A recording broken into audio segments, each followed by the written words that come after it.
पृथ्वीराज चौहान एक ऐसा शासक जिसकी वीरता, प्रेम कथा, विजय और पराजय चारों ने उसे इतिहास और लोक कथाओं में अमर कर दिया। पृथ्वीराज चौहान का जन्म 1166 ईस्वी के आसपास माना जाता है। वे चौहान वंश के शासक सोमेश्वर चौहान के पुत्र थे।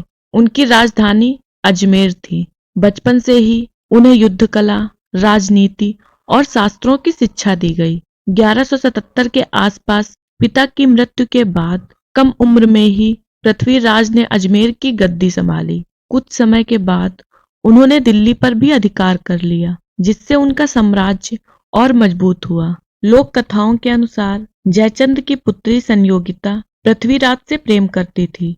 कहा जाता है कि स्वयंवर में पृथ्वीराज को आमंत्रित नहीं किया गया था, लेकिन वे वहां पहुंचे और संयोगिता का हरण कर लिया। इसकी जानकारी हमें पृथ्वीराज रासों से मिलती है। उसी समय अफगानिस्तान की ओर से एक महत्वाकांक्षी शासक भारत की ओर बढ़ रहा था, जिसका नाम था मोहम्मद गौरी। उसका उद्देश्य केवल लूट ही नहीं, बल्कि भारत में एक स्थायी शासन स्थापित करना था। 1191 में तराइन के प्रथम युद्ध में पृथ्वीराज चौहान और मोहम्मद गौरी की सेनाएं आमने सामने हुई।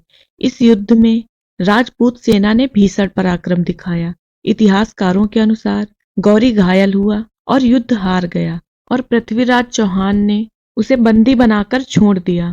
फिर 1192 में गौरी ने अधिक संगठित और रणनीतिक तैयारी के साथ वापसी की। इस बार उसने तेज घुड़सवारों और तीरंदाजों की मदद से राजपूत सेना को चारों ओर से घेर लिया। राजपूतों की पारंपरिक युद्ध शैली गौरी की चालाक सैन्य रणनीति के सामने कमजोर पड़ी। इस निर्णायक युद्ध में पृथ्वीराज चौहान पराजित हुए। यह पराजय उत्तर भारत के इतिहास में एक महत्वपूर्ण मोड़ थी। इसके बाद दिल्ली और आसपास के क्षेत्रों पर मुस्लिम शासन की नींव पड़ी, जो आगे चलकर दिल्ली सल्तनत के रूप में विकसित हुआ। पृथ्वीराज चौहान की हार के बाद गौरी उन्हें बंदी बनाकर गजनी ले गया और वहां पर उसने पृथ्वीराज चौहान की आंखें फोड़ दी और उनका उपहास किया।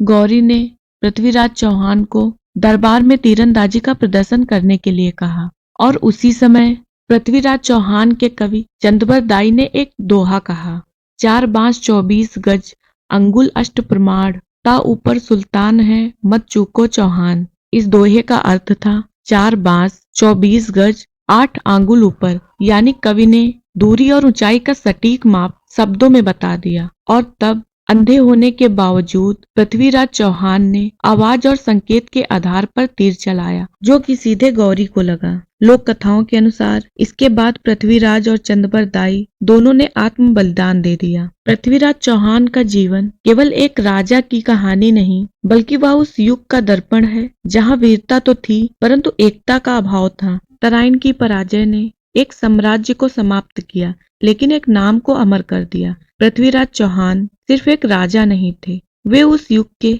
साहस, स्वाभिमान और संघर्ष के प्रतीक थे।